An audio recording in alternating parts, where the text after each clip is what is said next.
ಕರ್ನಾಟಕ ದತ್ತುಪುತ್ರ ಸುದೀಪ್ ಅಂತ ಹೇಳಕ್ಕೆ ಇಷ್ಟಪಡ್ತೀನಿ.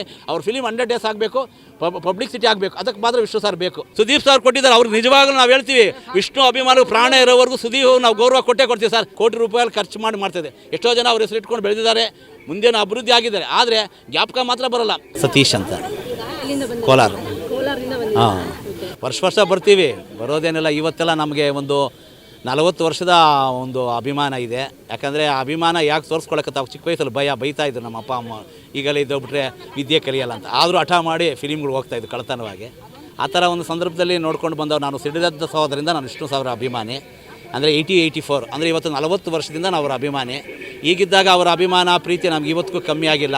ಆದರೆ ಒಂದೇನ ಕೇಳುತ್ತೆ ಅಂದರೆ ಅವರಿಗೆ ಪಾಪ ಒಂದು ಕಣ್ಣಿಗೆ ಬೆಣ್ಣೆ ಒಂದು ಕಣ್ಣೆ ಸುಣ್ಣ ಇಟ್ಬಿಟ್ರೆ ಅದೇ ಬಹಳ ಬೇಜಾರು. ಈ ಕರ್ನಾಟಕ ರತ್ನ ಪ್ರಶಸ್ತಿ ದಯವಿಟ್ಟು ಅವರು ಸೆಪ್ಟೆಂಬರ್ 18 2009 ಕೊಟ್ಟಿದ್ರೆ ವಿಷ್ಣು ಸಾರೇ ಮಾತಾಡ್ತಾಯಿದ್ರು. ಅಂಥ ಅವಕಾಶ ನಮ್ಗೆ ಸಿಕ್ಕಿಲ್ಲ. ಯಾಕಂದರೆ ಅವತ್ತು ಈಗಿದ್ದರೆ ಇವತ್ತು ಈ ಮಾತು ಬೆಲೆಗೆ ಬರ್ತಾಯಿದ್ರು. ಅವತ್ತು ಕೊಟ್ಟಿಲ್ಲ ನಮ್ಮವರು. ಏನಾಗಿದೆ ಅಂದರೆ ಅದೇನು ಹೇಳ್ತಾರಲ್ಲ, ಪೊಲೀಸ್ ಹೋದ್ಮೇಲೆ ಕಳ್ಳ ಹೋದ್ಮೇಲೆ ಪೊಲೀಸ್ ಬಂದರು ನಂಗೆ ಆಯ್ತು ನಮ್ಮ ಪರಿಸ್ಥಿತಿ. ಆದರೆ ಇವತ್ತಿನ ಪರಿಸ್ಥಿತಿ ಏನಾಗುತ್ತೆ ಅಂದರೆ ವಿಷ್ಣು ಸಾರಿಗೆ ಕರ್ನಾಟಕ ರತ್ನ ಆವತ್ತೇ ಕೊಡಬೇಕಾಗಿತ್ತು.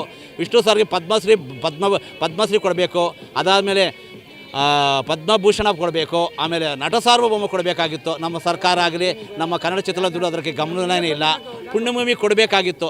ಏನು ಕೇಳ್ತಾ ಇದ್ದೀವಿ ಹೇಳಿ ಸರ್ಕಾರ? ನಾವು ಏನು ಕೇಳ್ತಾ ಇಲ್ಲ. ಏನು 8 ಅಗಲ 10 ಅಗಲ ಜಾಗನ ಕನಿಷ್ಠ ಪಕ್ಕ ಅರ್ಧ ಎಕರೆ ಅಂತ ಮಾತಾಡೋದು. ಅರ್ಧ ಎಕರೆ ಜಾಗ ಕೊಡೋಕ್ಕೆ ಇಷ್ಟು ಯೋಚನೆ ಮಾಡ್ತಾರೆ. ಇದೇ ಒಬ್ಬ ರಾಜಕೀಯ ವ್ಯಕ್ತಿ ಇಷ್ಟು ಮಾತ್ರ ಮಾತಾಡಿದ್ರೆ ಎಲ್ಲಿವರೆಗೂ ಹೋಗ್ತಾ ಇರ್ತಾಳೆ. ಅವರಿಗೆ ಮಕ್ಕಳಿಲ್ಲ ಅನ್ಬೋದು. ಅಭಿಮಾನಿಗಳೇ ದೊಡ್ಡ ಮಕ್ಕಳು ರೀ, ನಾವಿಗಿಂತ ಮಕ್ಕಳು ಯಾರಿಲ್ಲ.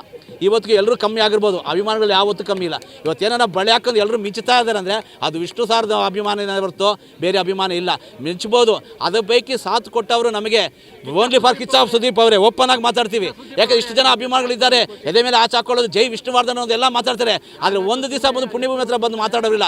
ಇವತ್ತೇನ ನಾನು ಕರ್ನಾಟಕ ಸುಪುತ್ರ ವಿಷ್ಣುವರ್ಧನ್ ಅವರ ಕರ್ನಾಟಕ ರತ್ನ ವಿಷ್ಣುವರ್ಧನ್ ಪ್ರಶಸ್ತಿ ಕೊಟ್ಟು ಸಂತೋಷ. ಆದರೆ ಕರ್ನಾಟಕದ ದತ್ತುಪುತ್ರ ಸುದೀಪ್ ಅಂತ ಹೇಳಕ್ಕೆ ಇಷ್ಟಪಡ್ತೀನಿ.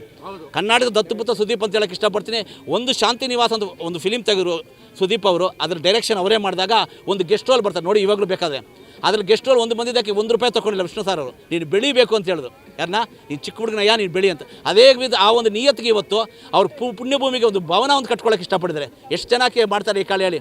ಕೋಟಿ ರೂಪಾಯಿ ಖರ್ಚು ಮಾಡ್ತಿದೆ. ಎಷ್ಟೋ ಜನ ಅವ್ರ ಹೆಸರು ಇಟ್ಕೊಂಡು ಬೆಳೆದಿದ್ದಾರೆ, ಮುಂದೇನು ಅಭಿವೃದ್ಧಿ ಆಗಿದ್ದಾರೆ. ಆದರೆ ಜ್ಞಾಪಕ ಮಾತ್ರ ಬರೋಲ್ಲ. ಸೆಪ್ಟೆಂಬರ್ 18 ಜ್ಞಾಪಕ ಬರೋಲ್ಲ, ಡಿಸೆಂಬರ್ 30 ಜ್ಞಾಪಕ ಬರೋಲ್ಲ. ಆಮೇಲೆ ಎಲ್ಲ ಮಾತಾಡ್ತಾರೆ. ಅವ್ರ ಫಿಲಿಮ್ 100 ಡೇಸ್ ಆಗಬೇಕು, ಪಬ್ಲಿಸಿಟಿ ಆಗಬೇಕು, ಅದಕ್ಕೆ ಮಾತ್ರ ವಿಷ್ಣು ಸಾರ್ ಬೇಕು. ಕೈ ಬೇಕು, ಸಿಂಹ ಬೇಕು, ಇದೆಲ್ಲ ಬೇಕು. ಆದರೆ ವಿಷ್ಣು ಸಾರ್ ಮಾತ್ರ ಒಂದು ಸ್ಮಾರಕ ಹತ್ರ ಆಗಲಿ ಬರಲ್ಲ. ಕಂಠೀರವ ಸ್ಟುಡಿಯೋಲ್ಲಿ ಸ್ಮಾರಕ ಇಲ್ಲ, ಆಮೇಲೆ ಇದರಲ್ಲಿ ಇಲ್ಲ, ಎಲ್ಲಿ ಪುಣ್ಯಭೂಮಿಯಲ್ಲಿ ಇಲ್ಲ, ಈ ಜೊತೆಗೆ ಚಲನಚಿತ್ರದ ಮೇಲೆ ಇಲ್ಲ. ಇದ್ರ ಜೊತೆಗೆ ಮೆಟ್ರೋದಲ್ಲಿ ಇಷ್ಟೇ ಬೇಜಾರು. ಶಂಕರ್ನಾಗ್ ಬಗ್ಗೆ ಬೇಜಾರಾಗುತ್ತೆ. ಯಾಕಂದರೆ ಇಷ್ಟೆಲ್ಲ ಮೆಟ್ರೋ ಮಾಡಿದ್ದಾರೆ, ಕನಿಷ್ಠ ಒಂದಗಾಗಲೇ ಶಂಕರ್ನಾಗ್ ಅಂತ ಹೆಸರಿಲ್ಲ. ಏನು ಅನ್ಯಾಯ ಮಾಡಿದ್ದಾರೆ. ಕೈಯಿಂದ 83 ರಾಮಕೃಷ್ಣ ಹೆಗಡೆ ಪಿರಿಯಡಲ್ಲಿ ಕನಿಷ್ಠ ಪಕ್ಷ ಪ್ಯಾಕೆಟ್ ಮೇಲೆ 9 ಲಕ್ಷ ಖರ್ಚು ಮಾಡಿರೋದು.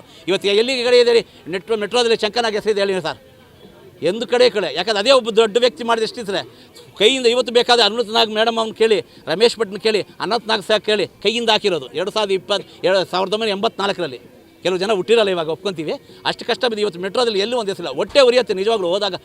ಮೆಟ್ರೋ ಹತ್ತಾಗ ಬೇಜಾರಾಗ್ತದೆ. ಏನು ಸರ್ ಇಂಥ ಒಂದು ಕಣ್ಣಿಗೆ ಬೆಣ್ಣೆ ಅಂತ ಅಷ್ಟೊಂದು ಅಭಿಮಾನ ಮಾಡೋ ಶಂಕರ್ನಾಗ್ ಅವರು, ಅವರ ಕನಸು ಇವತ್ತು ಅವ್ರು ನೋಡೋಕ್ಕಾಗಿಲ್ಲ.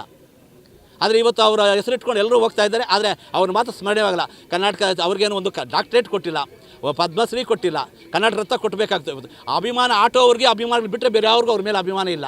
ಏನು ಅನ್ಯಾಯ ಮಾಡಿದ್ದಾರೆ ಹೇಳಿ? ಒಳ್ಳೆ ಕೆಲಸ. ಇವತ್ತು ಮೆಟ್ರೋದಲ್ಲಿ 5 ನಿಮಿಷದಲ್ಲಿ ಬರ್ತೀನಮ್ಮ ಅಂತೀರಿ, 5 ನಿಮಿಷ ಸಾಕು ಅಂತೀರಿ. ಆದರೆ ಎಷ್ಟು ಅನುಕೂಲ ಮಾಡಿದ ಒಂದು ಮನುಷ್ಯನ ಒಂದು ನಿಯತ್ತು ಇಟ್ಕೊಂಡು ನೋಡಿ, ಅದೇ ಬೇಜಾರಾಗೋದು. ಕರ್ನಾಟಕದ ಈ ಥರ ಅವಮಾನ ಮಾಡ್ಬೋದು, ಬಹಳ ನೊಂದಾಗುತ್ತೆ. ಅದೇ ಥರ ನಮ್ಮ ವಿಷ್ಣು ಸಾರಿಗೆ ಇವಾಗ ಪುಣ್ಯಭೂಮಿ ಜಾಗ ಬೇಕೇ ಬೇಕು. ನಾವು ಬೇರೆ ಏನು ಕೇಳ್ತಾ ಇಲ್ಲ ಅವ್ರನ್ನ.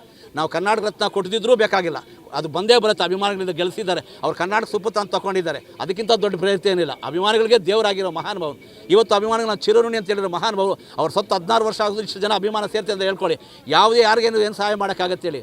ಎಷ್ಟೋ ಸರ್ತಿ ವಿಷ್ಣು ಸಾರ್ ಅವರು ರಾತ್ರಿ ಹೊತ್ತು 11 ಗಂಟೆಗೆ ಹೋಗಿ ಎಲ್ಲ ಭಿಕ್ಷುಕರಿಗೆ ಕೈಯಲ್ಲಿ ದುಡ್ಡು ಕೊಟ್ಟು ಶಾಲು ಕೊಟ್ಟು ಬರ್ತಾರೆ. ಎಷ್ಟು ಜನ ಗೊತ್ತು? ಅಷ್ಟು ಮಾತ್ರ. ಬೇರೆಯವ್ರ ಮಧ್ಯೆ ಪಬ್ಲಿಸಿಟಿ ಮಾಡ್ತಾಯಿದ್ರು. ಯಾವ ಪಬ್ಲಿಸಿಟಿ ಮಾಡಿದೆ ಮಹಾನುಭಾವರು. ಇವತ್ತು ನಂಬ್ತಿರಲ್ಲ 100 ಆಂಬುಲೆನ್ಸ್ ಕೊಟ್ಟಿದ್ದಾರೆ ಕರ್ನಾಟಕಕ್ಕೆ. 100 ಆಂಬುಲೆನ್ಸ್ ಕೊಟ್ಟಿದ್ದಾರೆ. ಎಲ್ಲನೇ ಹೆಸರಿದೆ ನೋಡಿ ಅದ್ರ ಮೇಲೆ, ಸಾಹಸ ಸಿಂಹ ಅಂತಾಗಲಿ, ವಿಷ್ಣು ಸಾರ್ ಅಂತಾಗಲಿ ಇಲ್ಲ. ಯಾಕಂದರೆ ಬಲಗೈಲಿ ಕೊಟ್ಟು ಎಲೆಗೈಲಿ ಕೊಡುವಂಥ ಅಂಥ ವಿಶಾಲವಾದ ಮಹಾನುಭಾವನಿಗೆ ಈ ಥರ ಅವಮಾನ ತುಂಬ ನೊಂದ್ಕೊತೀವಿ. ದಯವಿಟ್ಟು ಕರ್ನಾಟಕ ಸರ್ಕಾರದವರು ಆದಷ್ಟು ಬೇಗ ನಾ ಕರ್ನಾಟಕ ರತ್ನ ಕೊಟ್ಟರೆ, ಯಾವಾಗ ಕೊಡ್ತೀರಿ? ಸಾಮಾನ್ಯ ಕರ್ನಾಟಕ ರತ್ನ ಅಕ್ಟೋಬರ್ಲಿ ಅನೌನ್ಸ್ ಮಾಡಿದ್ರೆ ಡಿಸೆಂಬರ್ ಲಾಸ್ಟ್ ವೀಕ್ ಕೊಡ್ತಾಯಿದೆ. ಅದೂ ಇಲ್ಲ. ಕೊನೆಯ ಪಕ್ಷ ಇವಾಗ ಅಲ್ಲಿ ಪುಣ್ಯಮೆ ಭೂಮಿ ಜಾಗನ ಅದು ಕೊಟ್ಟಿಲ್ಲ. ಏನು ಅನ್ಯಾಯ ಮಾಡಿದ್ದಾರೆ ಹೇಳಿ ಸರ್? ಅವತ್ತು ಹಾಕೋವಾಗ ಗೊತ್ತಿಲ್ವಾ? ಆ ಜಾಗ ಹಾಕೋವಾಗ ಗೊತ್ತಿಲ್ವಾ ಇದು ತೊಂದರೆ ಆಗುತ್ತೆ ಅಂತ ಕಂಟಿನ್ಯೂ ಸ್ಟುಡಿಯೋಲಿ ಹಾಕ್ಬಿಡೋದು. ಹೆಂಗೋ ಅಂಬಿ ಅಣ್ಣ ಅಲ್ಲೇ, ಅಯ್ಯೋ ರಾಜಣ್ಣ ಇದ್ರು ಅಲ್ಲೇ ಒಂದು ಕಡೆ ಇರ್ತಾ ಇತ್ತಲ್ಲ, ಎಲ್ಲ ತ್ರಿಮೂರ್ತಿಗಳ ಥರ ಬ್ರಹ್ಮ ವಿಷ್ಣು ಮಹೇಶ್ವರ ಥರ. ಯಾಕೆ ಅನ್ಯಾಯ ಮಾಡಿದ್ರೆ? ಇವಾಗ ಇಲ್ಲಿಗೆ ಬರ್ತೀವಿ, ಇಲ್ಲಿ ಬಾಧೆ ಈ ಜೊತೆಗೆ ಮೈಸೂರಲ್ಲಿ ಕೊಟ್ವಿ ಅಂತಾರೆ. ಮೈಸೂರಿಗೆ ಯಾರು ಹೋಗೋಕ್ಕಾಗಲ್ಲ ಸರ್? ಎಲ್ಲರೂ ಮೈಸೂರಿಗೆ ಹೋಗೋಕ್ಕಾಗಲ್ಲ. ಅವ್ರ ಮನೆಯವರು ಹೋಗ್ಬೋದು, ಆ ಮೈಸೂರವ್ರು ಹೋಗ್ಬೋದು. ಅವ್ರು ಹುಟ್ಟಿರೋರು ನಾನು ಇಲ್ಲ ಅಂತಿಲ್ಲ, ಅವ್ರು ಪುಣ್ಯಭೂಮಿ ನಾನು ಇಲ್ಲ, ಜನ್ಮ ಕೊಟ್ಟಿರೋ ಸ್ಥಳ ಇರ್ಬೋದು. ಮೈಸೂರು ಬೇಡ ಮೇಡಮ್, ಬೆಂಗಳೂರೇ ಬೇಕು ನಮಗೆ. ಖಂಡಿತ ನಮಗೆ ಬೇಕಾಗಿರೋದು ನಾವು ಬರೋದೇ ಬೆಂಗಳೂರು. ಇವಾಗ ನಮ್ಮೆಲ್ಲ ಇಟ್ಟು ಮನೆಯಲ್ಲಿ ಎಲ್ಲ ಕೆಲಸಗಳು ಬಿಟ್ಟು ನಾವು ಬರ್ತೀವಿ ಅಂತ ಹೇಳ್ಕೊಂಡು ಅವ್ರ ಮೇಲೆ ಎಷ್ಟು ಹೃದಯ ಅಭಿಮಂತ, ಅವ್ರು ಯಾವತ್ತೂ ಹೃದಯವಂತ ಅಂತ ಮಹಾನುಭಾವನಿಗೆ ಇವತ್ತು ನಮ್ಮ ಪುಣ್ಯಭೂಮಿಗೆ ಜಾಗ ಕೊಡಲಿ ಎಷ್ಟು ಬೇಜಾರಾಗುತ್ತೆ. ಬೇರೆಯವ್ರ ಜಾಗ ಪರ್ಮಿಷನ್ ತೊಗೊಳ್ಳೋ ಎಷ್ಟು ಕಷ್ಟ ಆಗುತ್ತೆ ಹೇಳಿ. ಅವ್ರು ಎಷ್ಟು ಬೇಜಾರು ಪಡ್ಕೊತಾರೆ. ಇಷ್ಟು ದೊಡ್ಡ 200 ಚಿತ್ರ ಮಾಡಿರೋರು, ಆಡು ಮುಟ್ಟು ಸೊಪ್ಪಿಲ್ಲ ವಿಷ್ಣು ಸಾರು ಮಾಡೋದು ಅಭಿನಯ ಎಲ್ಲ. ಎಷ್ಟೋ ನಟಕರಿಗೆ ನಿರ್ಮಾಪಕರು ಎಲ್ಲ ಅವಕಾಶ ಕೊಟ್ಟಿದ್ದಾರೆ. ಇವತ್ತೇನೋ ಕೆಲವರೆಲ್ಲ ಬೆಳೆದು ಬಿಟ್ಟಿದ್ದಾರೆ, ಹೆಸರು ಹೇಳ್ಕೊಳ್ಳೋಕೆ ಕೂಡ ಬೇಜಾರು. ಯಾಕಂದರೆ ಅಯ್ಯೋ ಎಲ್ಲಿ ಬಂದು ಕೇಳ್ತಾರೆ ನನ್ನ ಜೊತೆಗೆ ಬಾರೋ ಮೆರವಣಿಗೆಗೆ ಅಂತ ಮಹಾನುಭಾವನಿಗೆ ಈ ಥರ ಅನ್ಯಾಯ ಆಗಬಾರ್ದು.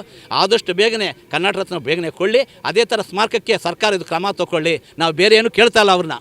ಅವ್ರಿಗೇನು ಬೆಳ್ಳಿ ಕಿರೀಟ ಬಂಗಾರ ಕಿರೀಟ ಅಂತ ನಾವು ಕೇಳೋಕೆ ಹೋಗ್ತಾ ಇಲ್ಲ. ಕನಿಷ್ಠ ಪಕ್ಷ ಅವ್ರಿಗಿದ್ದದ್ದು ಜಾಗ ಅಷ್ಟೇ. ಅರ್ಧ ಎಕರೆ ಕೊಡ್ತೀವಿ ಅಂದ್ರೆ ಅದು ಕಾಲಕ್ರಾಗ ಬಂತು, ಅದು ಕೊಡಲ್ಲ ಅಂದರೆ ಅವತ್ತು ಹಾಕೋವಾಗ ಗೊತ್ತಿಲ್ವೇನು ಸರ್? ಈಗ ಮಾತಾಡ್ತೀರಿ. ಇವತ್ತು ಅಷ್ಟು ಮಾಸ ಸುದೀಪ್ ಸರ್ ಕೊಟ್ಟಿದ್ದಾರೆ. ಅವ್ರಿಗೆ ನಿಜವಾಗ್ಲೂ ನಾವು ಹೇಳ್ತೀವಿ, ವಿಷ್ಣು ಅಭಿಮಾನ ಪ್ರಾಣ ಇರೋವರೆಗೂ ಸುದೀಪ್ ನಾವು ಗೌರವ ಕೊಡ್ತೀವಿ ಸರ್. ಚಪ್ಪಾಳೆ ಕೊಡಿ ಸರ್.